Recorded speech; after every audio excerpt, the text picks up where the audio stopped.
you cannot go on. You feel so lost and that you're so alone. All you see is night and darkness all around. You feel so helpless, you can't see which way to go.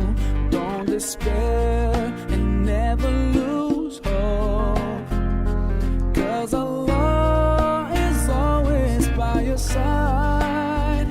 Inshallah, inshallah, inshallah, you'll find your way.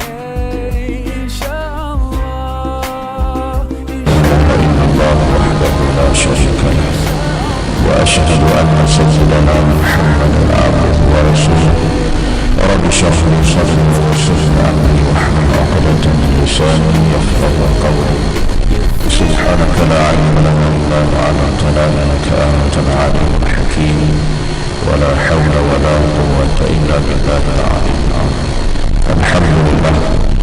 Para jemaah muslimin muslimat sekalian, saksikan kita muka surat 632.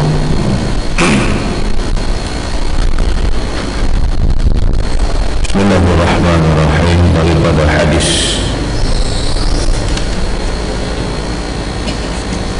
yang kita baca pada pagi semalam, hadirlah kamu pada orang-orang mati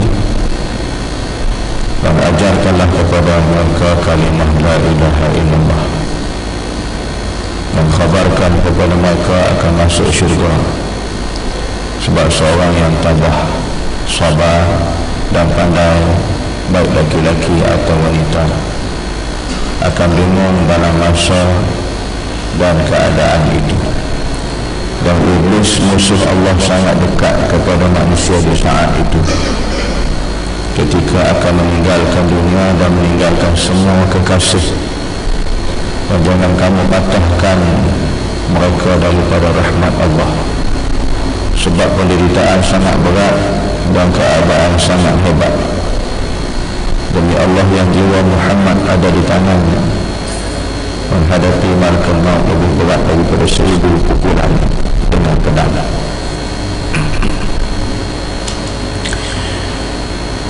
Jadi sudah orang yang dirahmati Allah sekalian,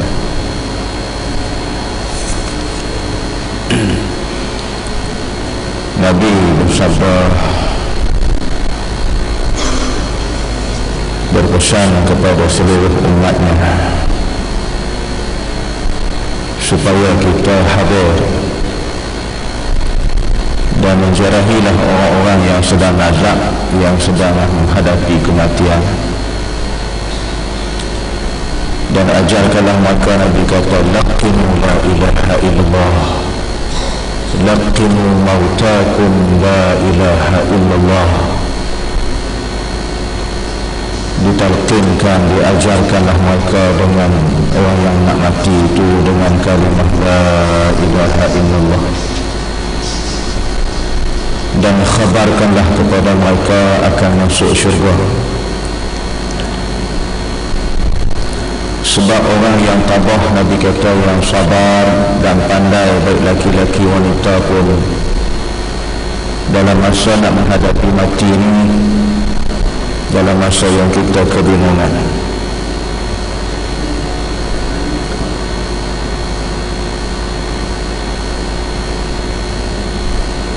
jadi siapa pun dalam keadaan rasa yang macam tu, sedangkan Nabi kita Muhammad sallallahu alaihi wasallam pun di saat-saat yang malaikat dalam keadaan penuh kasih sayang untuk mengambil ataupun mencabut ruh Nabi Muhammad sallallahu alaihi wasallam, maka bila kita membaca dalam hal ini riwayat-riwayat menyatakan bahawa Nabi juga dalam keadaan terasa yang sakit, kemudian menghadapi saat untuk berpisah ruh dengan jasad. Tetapi begitu menunaikan perintah Allah, maka malaikat maut tetap menjalankan perintah Allah. ruh junjungan kekasih Allah dikeluarkan daripada jasad yang mulia, dikembali kepada Rabbul Alamin, kekasih Allah.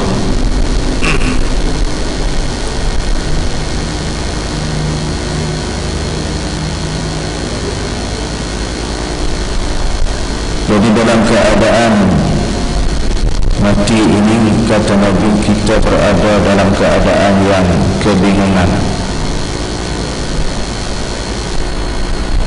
Dan masa ini juga iblis, musuh Allah, mengambil kesempatan. Sebab tu yang Nabi suruh kita, orang yang hidup, orang yang sehat, berada di sisi orang-orang yang nak mati ini. Dan jangan kita lupa sentiasa ingatkan dia, bisikkan ke telinga, sebutlah kalimah la ilaha illallah. Sebutlah kalimah itu banyak-banyak, dibisikkan ke telinga perlahan-lahan supaya orang tidak diganggu oleh iblis laknatullah.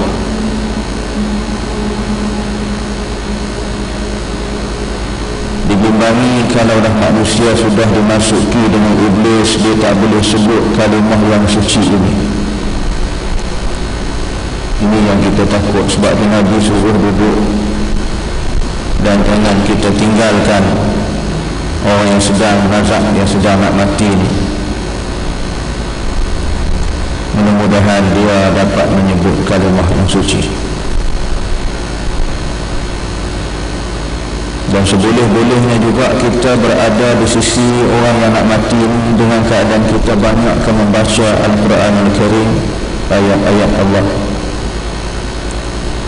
Mudah-mudahan dengan bacaan-bacaan ayat-ayat Allah itu menjadikan benteng daripada gangguan iblis ataupun syaitan. Sebab bila kita baca Quran, iblis dan syaitan dia tak mahu dengan Al-Quran. Sebab tu jika manusia pun tak mahu juga dengan Quran, dia sama dengan iblis, laknatullah dan syaitan. Ada di antara manusia ni, bila kita baca Yasin dia marah, dia kata tak usah baca, jangan baca. Itu orang dah masuk syaitan, iblis. Banyak kes-kes jadi macam ni. Daripada hospital kadang-kadang dia telefon hubungi kita, dia kata, Ustaz, kami di hospital tengah baca Yasin ni, tapi dia kata ayah tak bagi saya berhenti, jangan baca Yasin. Saya kata teruskan, jangan ikut cakap dia. Sebab syaitan menghalangi, tak bagi kita baca. Teruskan bacaan sampailah yang hak mati itu menemui ajal. Jadi samping itu kita jangan lupa ajal dekat ada bisik ke telinganya, la ilaha illallah. Ini ada benda-benda halangan, tuan-tuan. Sebab tu kalau keadaan orang yang sedang nazar tak boleh mengucap kalimah syahadah, kita ajar kalimah syahadah pun tak boleh, kita baca Quran pun dia marah, dia halang, dia tak bagi. Bermakna orang yang sedang menghadapi ini ada perkara-perkara yang dipelajari yang tidak betul dengan Islam, dan ada diambil benda-benda halus masuk dalam badan dia. Inilah satu keistimewaan manusia yang ingin merasa kemegahan di atas muka bumi, nak rasa hebat di atas muka bumi, nak rasa tersohor di atas muka bumi, maka dia berkawan, berteman dengan jin, dengan syaitan, laknatullah. Sebab tu di saat dia nak mati itu terseksa. Ada seorang hamba Allah yang menderita sakit sampai 1 tahun, terbaring tempat tidur, nak bergerak pun tak larat, nak apa pun tak larat. Tapi waktu makan boleh makan nasi seriuk boleh habis.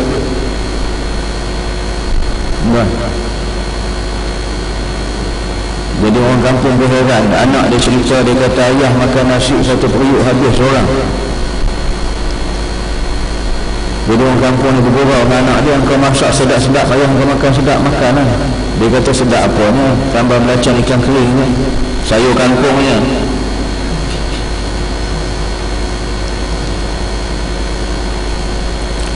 Sambal belacan, ikan kering, sayur kangkung. Tak ada sedap apa, biasa. Habis dulu.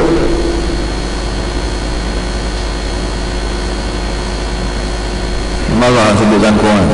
Marah apa? Biasa kangkung. Lepas tu ada seorang daripada orang kampung ni, dia duk sebut kata ayah dia sakit. Dia pergilah nak ziarah, nak tengok orang sakit ni.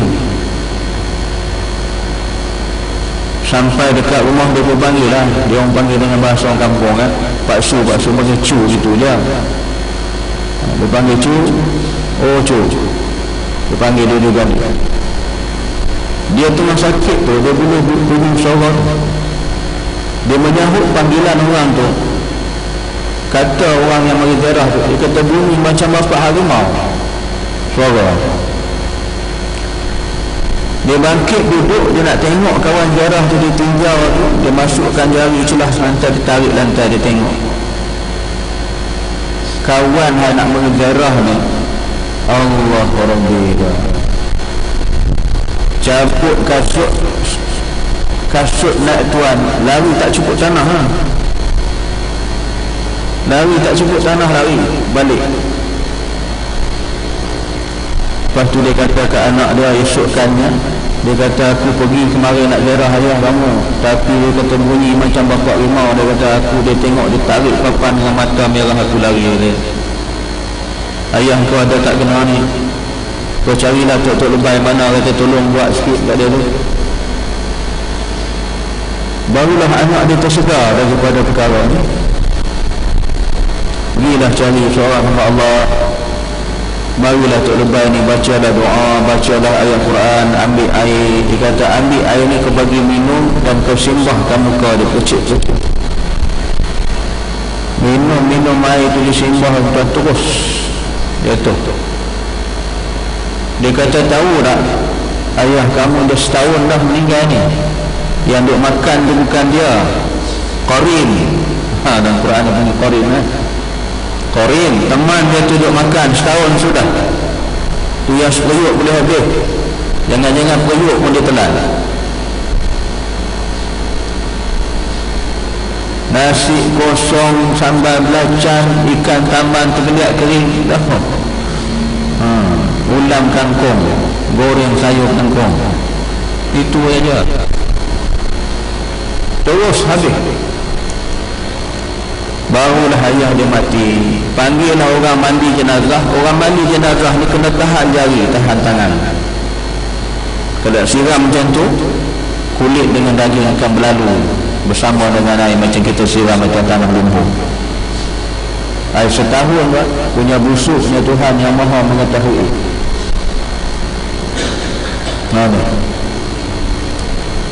Jadi semasa hidup orang tua ni, dia tok pawang, dia juga tok dalang wayang kulit, dia guru pencak silat. Itu masa hidup dia lah. Memang orang sihat, memang orang tersohor lah, gagah perkasa. Tetapi sesungguhnya kegagahan manusia, kekuasaan manusia adalah bersifat sementara. Yang maha berkuasa Allah Subhanahu wa ta'ala akhirnya kembali jiwa kepada Allah dengan keadaan hina. Itulah kita dilarang bersahabat, berteman dengan syaitan, dengan jin. Itu yang ada sahabat kita tanya dalam kuliah perubatan kami di Darul Syifa dengan Tuan Guru Datuk Dr. Harun Din, boleh tak Ustaz kita berkawan dengan orang bunian? Ada kawan kita tanya, boleh tak berkawan dengan orang-orang bunian? Ustaz kata tak payahlah berkawan dengan jiran-jiran, tapi rumah ni pun tak habis lagi.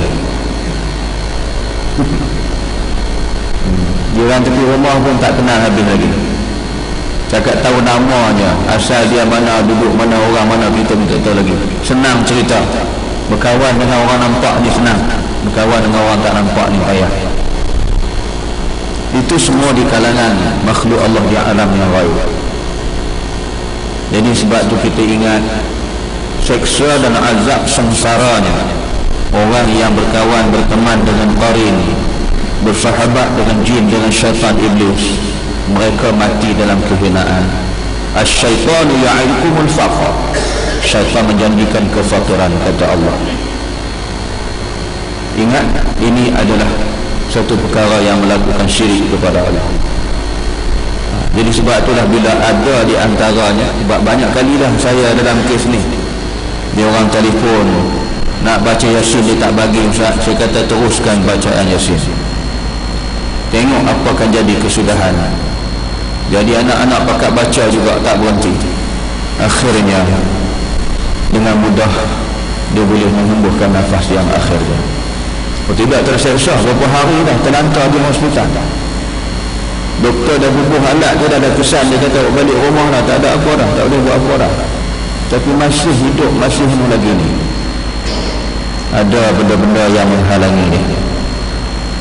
Atau kita jangan ada berkawan dengan benda itu. Sebab tu lah Nabi suruh kita, bagi orang yang nak mati itu hendaklah kamu hadir dan dekatkanlah mereka dengan orang yang nak mati, ajar kalimah la ilaha illallah dan khabarkan kepada mereka akan masuknya syurga. Dan sebab bagi orang yang tabah akan menghadapi kematian itu, maka dia akan mendapat balasan syurga Allah. Jadi iblis mengambil kesempatan masa ketika itu, di saat manusia akan meninggalkan dunia dan meninggal semua kekasih. Ini kita no, di saat-saat yang genting, di saat yang cukup kata apa,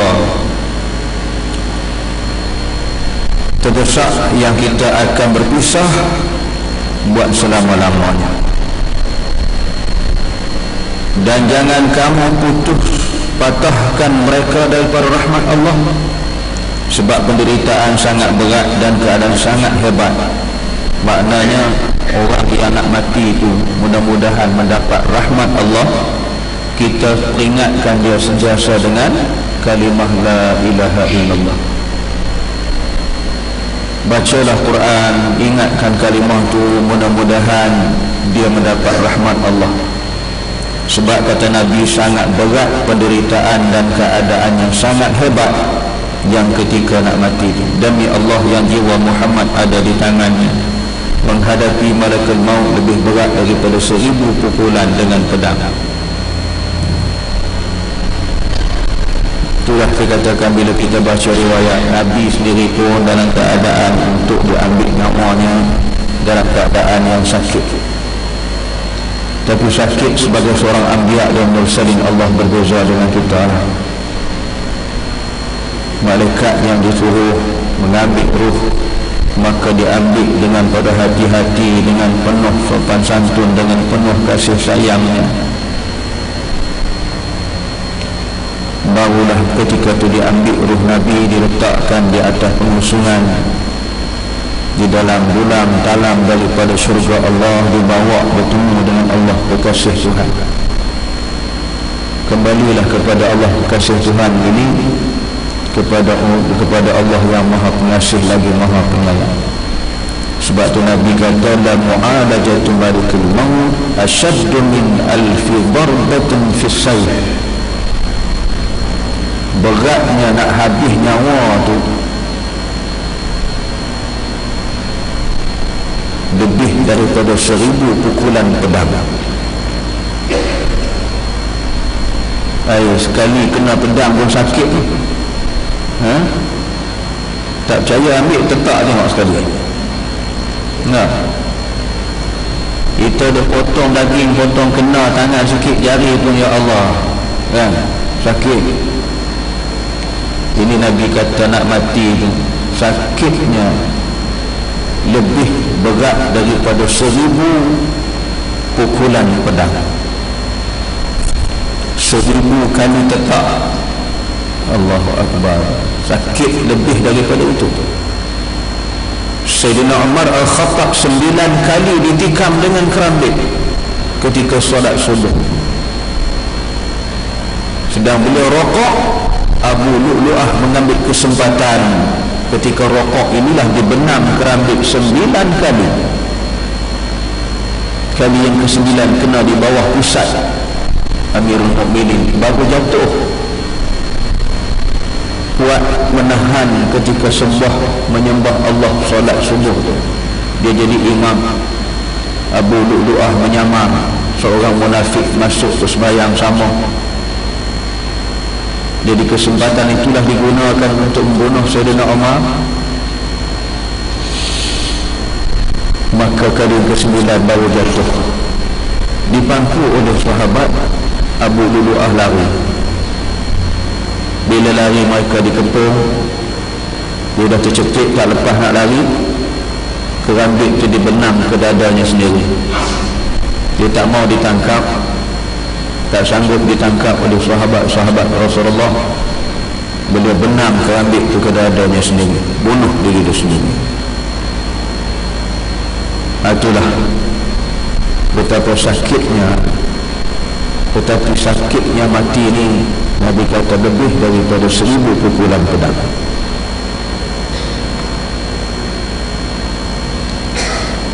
Jadi keadaan ini memang dalam keadaan yang cukup perih dan cukup penting, dan kita akan menghadapinya, tuan-tuan. Tak boleh kita nak lari dan tak boleh kita nak elak daripada perkara ini. Jadi sebab tu Nabi peringatkan kita, duduk dan hadirlah kita di sisi orang yang sedang nazak. Mudah-mudahan mereka mendapat rahmat Allah dan boleh menyebut kalimah la ilaha illallah. Terjadi di masa Bani Israel, seorang yang terkenal ahli ibadah dan seorang terkenal sebagai pelacur yang derhaka. Tiba-tiba mati ahli ibadah itu. Maka Nabi Musa alaihi wassalatu wassalam diberitahu bahawa dia dalam neraka. Dan sesudah mati si penderhaka itu, Nabi Musa alaihi wassalatu wassalam beritahu bahawa ia di syurga. Maka Nabi Musa alaihi wassalatu wassalam menyelidiki dan bertanya kepada isteri orang yang ahli ibadah itu, apakah kebiasaan yang ia lakukan? Jawab isterinya, dia selalu beribadat dan kamu telah mengetahui rajinnya beribadat. Nabi Musa alaihi wassalatu wassalam bertanya, selain daripada itu apa lagi? Jawab isterinya, dia biasa jika akan tidur berkata, sungguh untung kami jika yang diajarkan oleh Nabi Musa itu benar-benar. Kemudian Nabi Musa bertanya kepada isteri penderhaka, apakah amalan suami kamu? Jawabnya dia, yang penderhaka semata-mata dan kamu telah mengetahui kejahatan-kejahatannya. Ditanya lagi, selain daripada itu apa lagi? Isteri dia kata, dia sentiasa jika akan tidur membaca la ilaha illallah walhamdulillah atas apa yang diajarkan oleh Nabi Musa alaihi wassalatu wassalam. Ini kisah berlaku kepada di kalangan kaum Bani Israel yang dikata terkenal sebagai ahli ibadah dan seorang terkenal pelacur derhaka. Tiba-tiba matinya ahli ibadah itu, Nabi Musa diberitahu ia dalam neraka. Dan sesudah mati si penderhaka itu, Nabi Musa diberitahu dia dalam syurga. Itu Nabi Musa pergi menyelidiki, tanya apa amalan, apa dia buat. Bila ditanya kepada isterinya, dia kata dia selalu beribadat dan kamu telah mengetahui betapa rajinnya dia beribadat kepada Allah. Nabi Musa tanya apa lagi yang dia buat. Dia kata biasanya jika akan tidur dia berkata, sungguh untung kami jika yang diajarkan oleh Nabi Musa itu benar-benar. Kemudian Nabi Musa bertanya kepada penderhaka, apakah amalan kamu, amalan suami kamu? Dia kata, semata-mata kamu telah mengetahui kejahatan-kejahatannya. Ada lain apa lagi? Kata isteri sentiasa jika tidur membaca la ilaha illallah walhamdulillah. Di sini melihat kepada kita bahawasanya kalimah la ilaha illallah adalah juga ianya dalam terkandung syariat yang dibawa oleh Nabi Allah Musa. Jadi Nabi Musa mengajak dan menyeru manusia ketika itu juga dengan la ilaha illallah. Sampai Nabi kita Muhammad pun kalimah la ilaha illallah. Jadi tiada ada seruan yang lain yang dibawa oleh para anbiya dan mursalin Allah, hanyalah kalimah la ilaha illallah. Mengajak manusia mentauhidkan Allah. Jadi barang siapa yang mengucap kalimah inilah yang kita dibacakan pada riwayat pada pagi semalam, Nabi kata kalimah itulah yang menghancurkan dosa kamu, kalimah itulah yang memasukkan kamu ke dalam syurga. Walaupun zaman Bani Israel ni zaman beriman dengan Nabi Musa, tapi sama, tiada ada yang lain dibawa dalam utusan Allah, mengajak manusia dengan kalimah la ilaha illallah. Jadi walaupun dia masuk neraka, kemudian dikeluarkan pula, Allah letakkan dalam syurga. Bila diselidiki, ditanya kenapa ni, apa dia buat, amalan apa?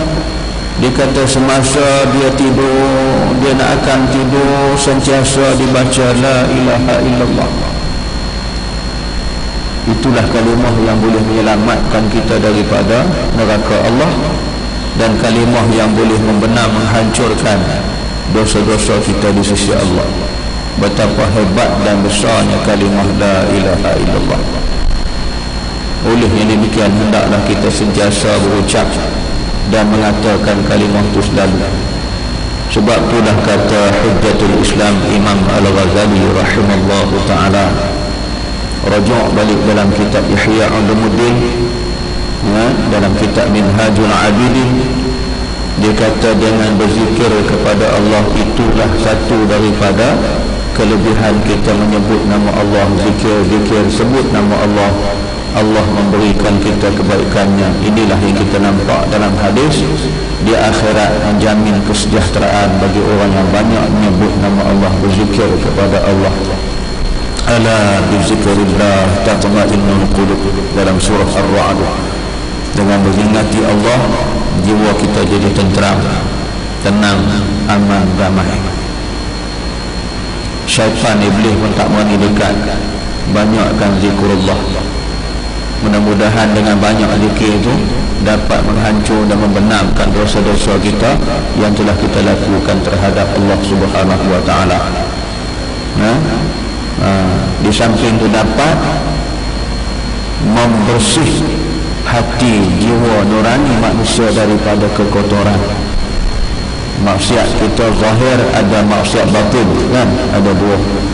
Jadi boleh bersih dua-dua. Nak bersih benda tu ialah dengan zikrullah. Di luar ni boleh kita basuh, kita sental, kita gosok, tak keluar dengan sabun, kita pakai bahan kimia, kan? Hak dalam ni nak bersih macam mana? Bukan boleh ambil klorok pelan, ini lagi cepat. Nak bersih dengan zikrullah. Banyakkanlah kita sebut kalimah la ilaha illallah. Begitu juga kata almarhum Syekh Ibnu Arabi dalam kitab Risalah Darqawiyah, maka dengan berzikir kepada Allah, maka itulah hati dan jiwa kamu menjadi tenteram, tenang, kata dia. Jadi gitu lah. InsyaAllah kita sambung pada besok. Wallahu a'lam. Subhanakallahumma wa bihamdik, asyhadu an la ilaha illa anta, astaghfiruka wa atubu ilaik. Bismillahirrahmanirrahim. Wal 'asri al-insana lafi khusr illa alladhina amanu wa 'amilus salihati wa tawasaw bil haqqi wa tawasaw bis sabr. Sadaqallahu al-'azim. Assalamu alaikum warahmatullahi wabarakatuh.